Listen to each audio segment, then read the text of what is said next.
challenging reports where muscle wastage means that people's faces are looking quite sallow. Is you could actually age your body by 20 years. And nobody, not one of them said, do you know what, if you cut out sugar, your immune system will be considerably stronger. Completely transformed. And I go back to the Fiji experience where we had a massive mental and physical cleanse.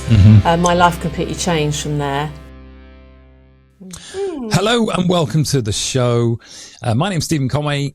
My name's Ali Francis. And today we're talking all things weight loss drugs and Ozempic and various others. And the question we're putting today is, are those type of drugs a good idea? And are they possibly causing negative health impacts? So, Ali, what's your opinion and what's your thoughts, first of all, in terms of the recent research that's come out? Right, well, I was fascinated to listen to Dr. Axe, and clearly he is really not into it at all. One has to listen to what he has to say, because I think he's an expert in his field. Very interesting, the things that he came up with. One of the things I would say... I think can I just interrupt there, just one thing? We do, just for those who don't know who Josh Axe is, Josh Axe is a doctor of chiropractic. So he's not a scientist, but as a doctor of chiropractic, he has devoted his life and has a channel devoted to health and well-being. And he has just released a podcast over the last 48 hours about recent research into Ozempic and how it can cause some potential negative health outcomes. And that's what we're going to be discussing today. So back to you, Ali. Yeah, so basically, what he said was very interesting about aging the body. Basically, what he's saying is that when you're taking something like Ozempic, you are losing muscle mass as well as fat. And what he's saying is you could actually age your body by 20 years. In a short period of time. In a very short period of time.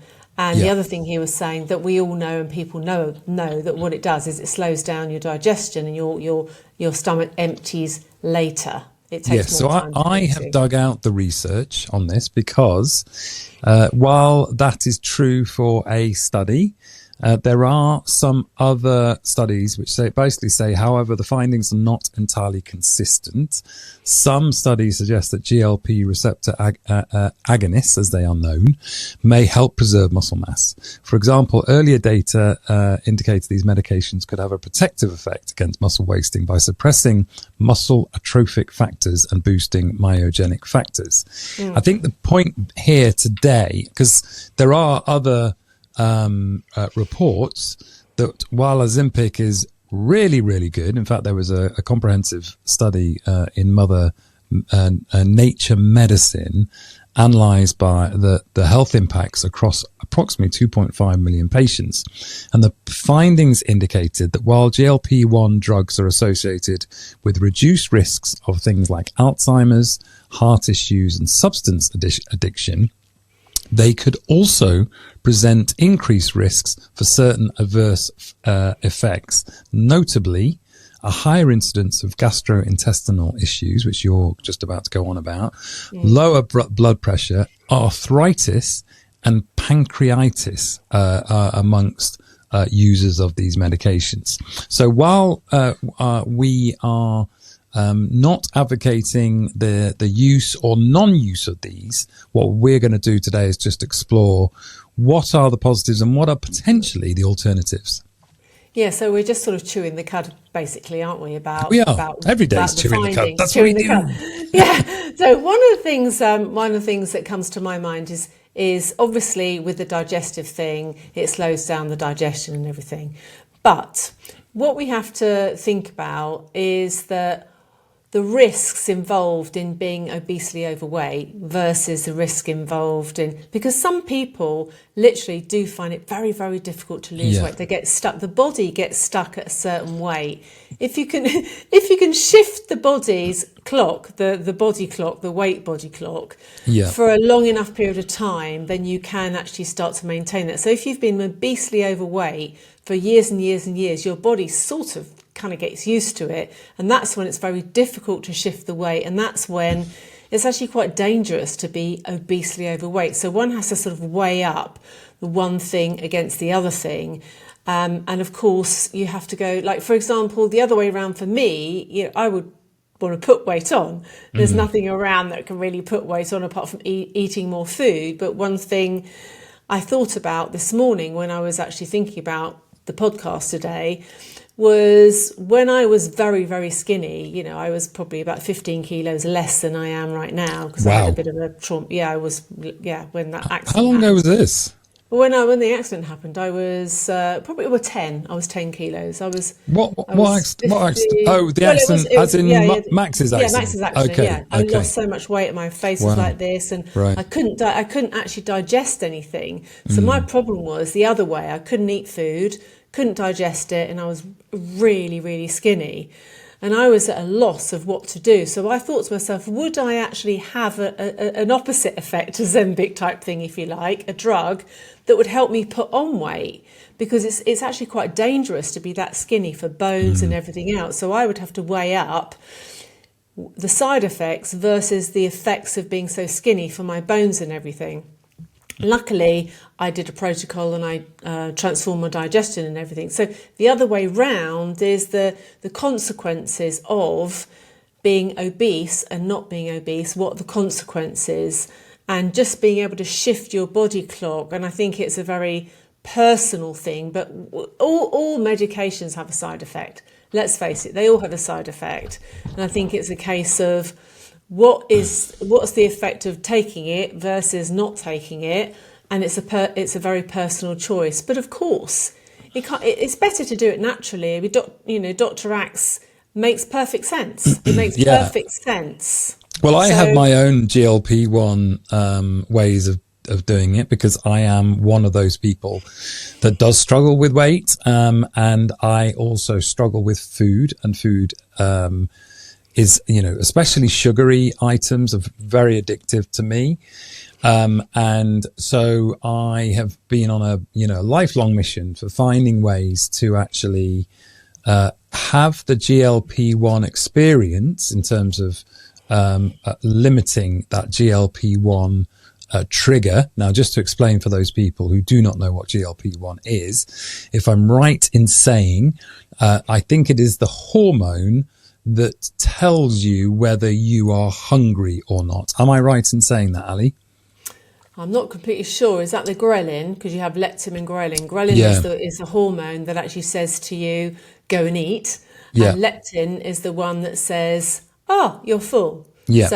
So as I say, we're not scientists, and we're not advocating what we're saying is absolutely correct. This is just us musing. But at the same time, I think there or thereabouts, but you can do your own research, I think GLP-1 is connected. I think it's a hormone, and I think it's connected to how full you feel. And therefore, if you feel full and satiated, you are therefore not going to feel hungry. Yeah, so it's probably suppressing the ghrelin then, isn't it? It's suppressing the ghrelin, which is the thing that tells you to go and eat. Right. Okay. So GLP-1 is the hormone that tells you you're full, and ghrelin is the hormone potentially that is the one that tells you you need to go and eat. Okay. Yeah, something along those lines. Yeah, as I say, we're not scientists, so we won't go into the hormones. But anyway, this is the basics of it. Is a drug that obviously makes you feel full quicker, and therefore you then don't want to go and eat more often. So now the question is, can this be done naturally? And if the risk, so let's start with the key issue, which is what you're talking about there. If you have a health challenge where you are substantially overweight or have a health issue related to your weight. And these drugs, if I'm right in saying, I think started as diabetes control drugs. If you have a major issue, what a fantastic way to get started. But my question to you, Ali, is number one, is it possible that they're taking too high a dose of this, and that actually a lower dose could potentially work? And secondly, is this drug potentially meaning that people don't have to change their lifestyles? It's like the blue pill. I just need to take the blue pill. All my life will be better.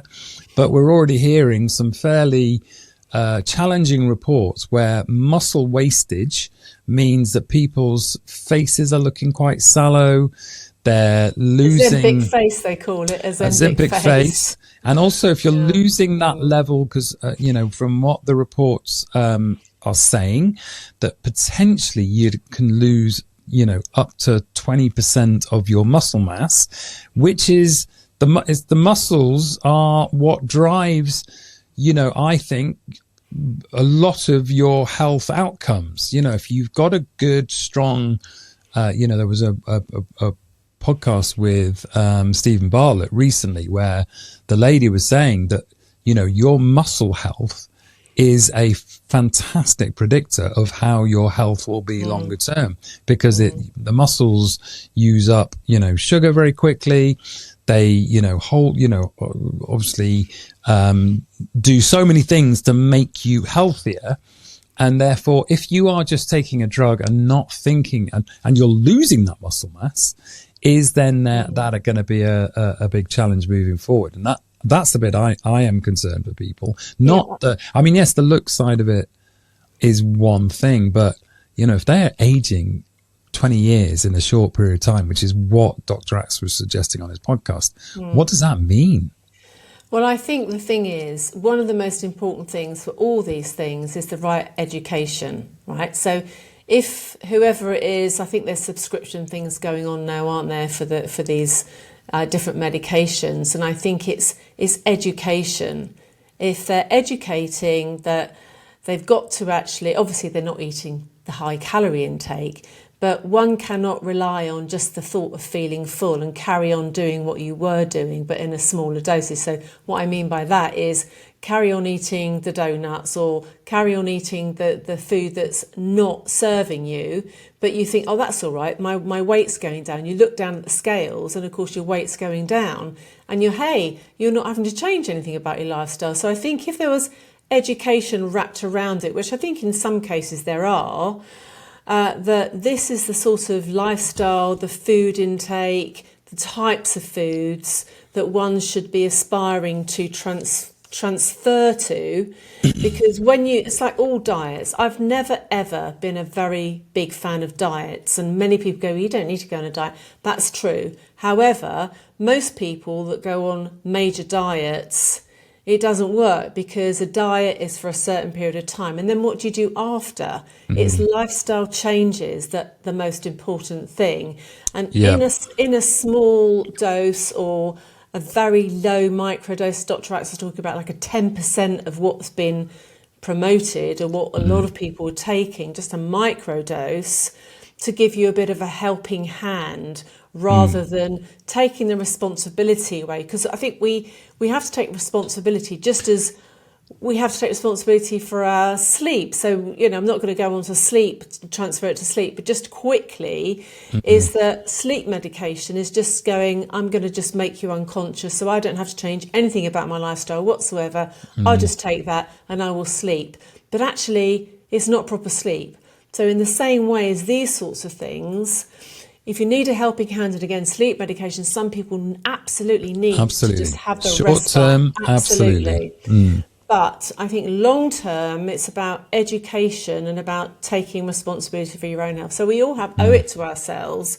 We can't just go into the doctor and point and go, you heal me. It's actually, you have to look at it yourself and take responsibility. Do you think that is part of the issue with regards to the way that the NHS in the UK, which is our National Health Service, is overrun because people are not taking responsibility. And I'm not blaming them. Don't get me wrong. I'm not saying it's their fault, because I do know that, a lot of the blame lies with the addictive foods that are out there, and people just don't realize the impact that it has. And I also am concerned as well that the traditional doctors, medical doctors, are, not really giving much advice around food. And an example of that was listening to a show on the radio recently, where there was a doctor and an immunologist, and they were talking about how not to catch the common cold and how to avoid flu and what have you. And all of them were basically like, don't sneeze around somebody else. Don't, travel on a busy train. If you're unwell, stay at home. It was like not one of them said, do you know what? If you cut out sugar, your immune system will be considerably stronger. Do you know what? If you increase having some juices every day, fresh juices, not store-bought juices.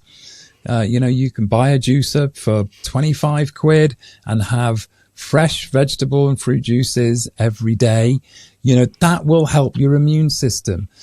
Taking vitamin D or taking a supplement.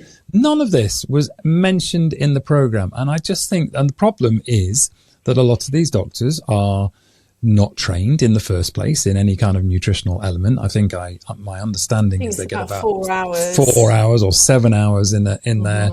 And also they are, I think, but again, I'm open. You tell me in the comments if I'm wrong here, but I think that if they prescribe anything other than what is considered the pharmaceutical way, they can get into trouble.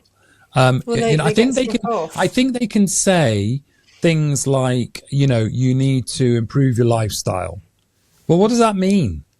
I think when they start giving nutritional advice, okay, then they can end up getting into trouble. Now, the typical response to that is, well, there's no scientific proof that food helps with, your health outcomes. I mean, that's just such bollocks. It's bollocks. It is actually bollocks, because if you look at Brian Johnson, who's actually posting all his stats, when he's taking this vitamin, that vitamin, this is the effect on the body. When he's eating this is the effect. So that is sort of rubbish. But I think that, we going back to the discussion about the doctors and if they're prescribing or recommending anything else. When I was doing my Ayurvedic training, we had a GP in the training, and he was having to choose whether he remained in the NHS to continue his career there, or he would have to go privately in order for him to be able to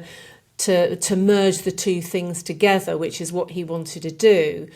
And I was thinking today, isn't it a shame that we can't meet in the middle somewhere? How because there's plenty of good stuff on both sides, right? So there's plenty of things that we need on both sides. If only there would be some sort of marrying together. I am not averse, and I think the medical profession have done absolute miracles. And we talked about this before, in chronic health conditions, in life-threatening health conditions, then you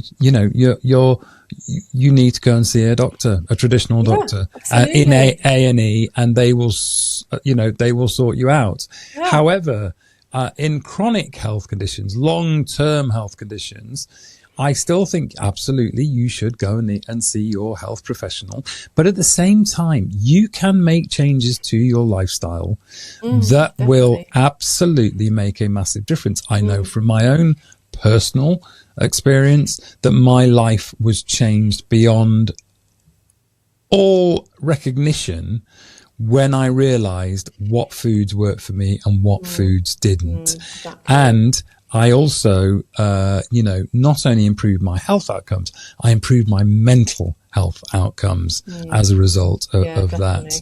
What's your experience, Ali, around food changing, who you are and your health outcomes, life outcomes? What? Oh my God.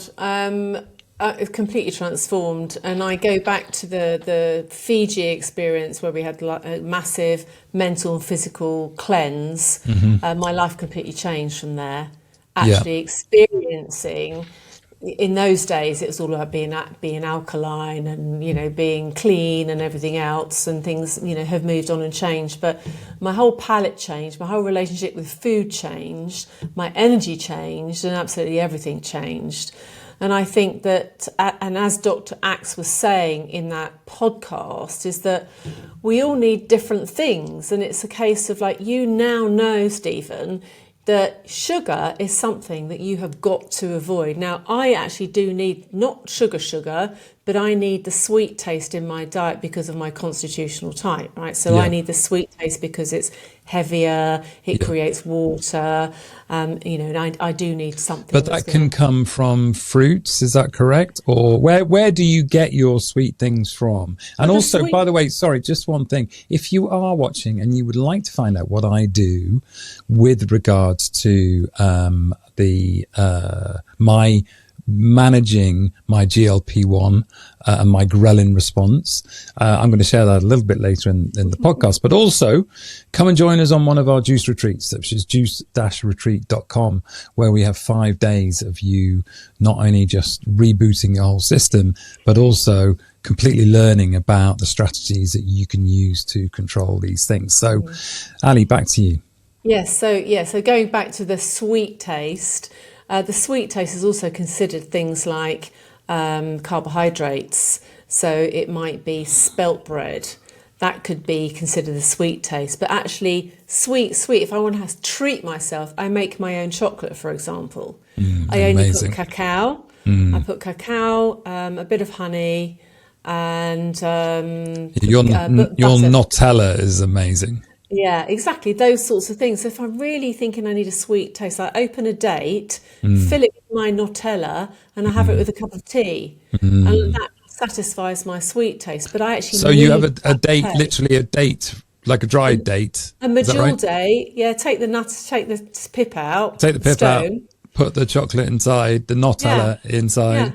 Yeah. And we just, if you are interested in Ali's Nutella, I'm sure you're going to be doing at some stage a little video about how to make it. I will, and I can tell you exactly what it's just in 2 seconds flat.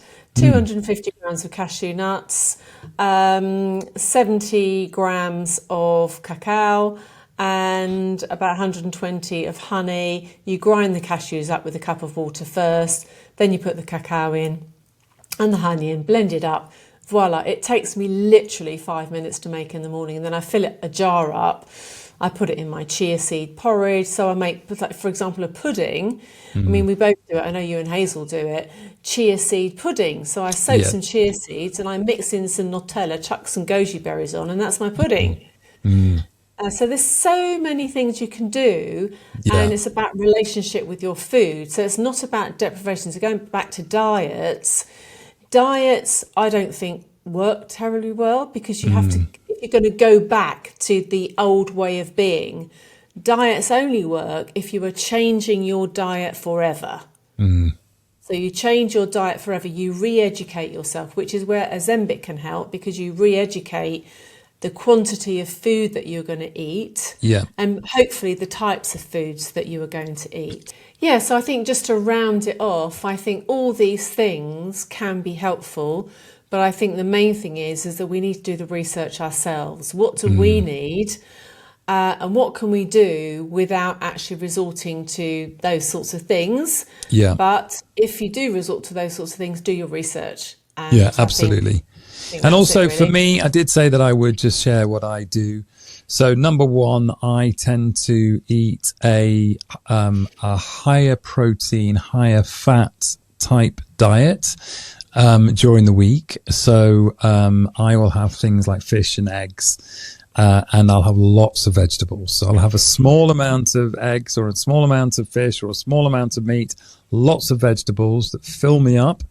But also I have during the day, I have my chia seed pudding, but in that I also grind in a coffee grinder, which costs about £15. I grind pumpkin seeds and sesame seeds, and then I add in a cacao based super greens, which is like like a health powder, I suppose you call it. It's basically lots of amazing greens. Amazing Grass is the brand I use at cacao. And then I put a spoon of honey in it, and some soya milk or some other nut milk sometimes that I make. And I mix that all together, and it creates this yummy pudding that holds my hunger at bay for hours. So it's like a high fat pudding, which you think would put weight on because it's high fat. It doesn't.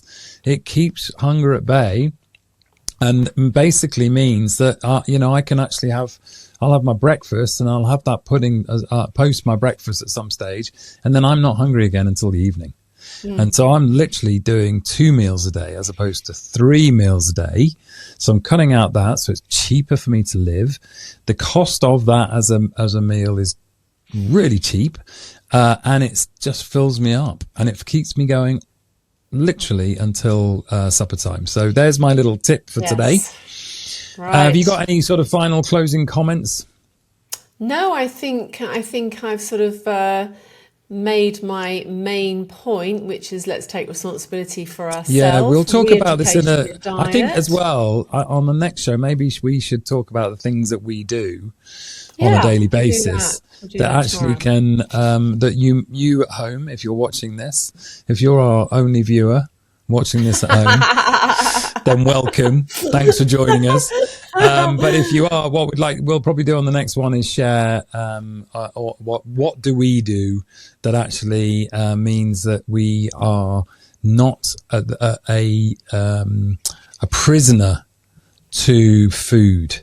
Because I have been a prisoner to food, and I know what that's like, both in the physical outcomes, but the mental health outcomes and the sleep outcomes are just not, that when you realize what it's like on the other side about your health and how your health can be, by taking some simple steps that actually over time just get easier and easier, but at the same time then make you feel really good about your life and about who you are. For me, I just, yes, I step back every so often in terms of having a cheat day and what have you, because it's life, and, you can't avoid being around other people who are eating stuff so I do allow myself cheat days, but I have a way of dealing with it, which I will share in the next episode. So that's it. Thank you for watching. And we'll see you on the next one. And don't forget to subscribe and give us a thumbs up and make a comment. Subscribe and like, and also check out ourjuiceretreat.com. Yes. Take care. See you on the next one. Bye-bye. See you soon.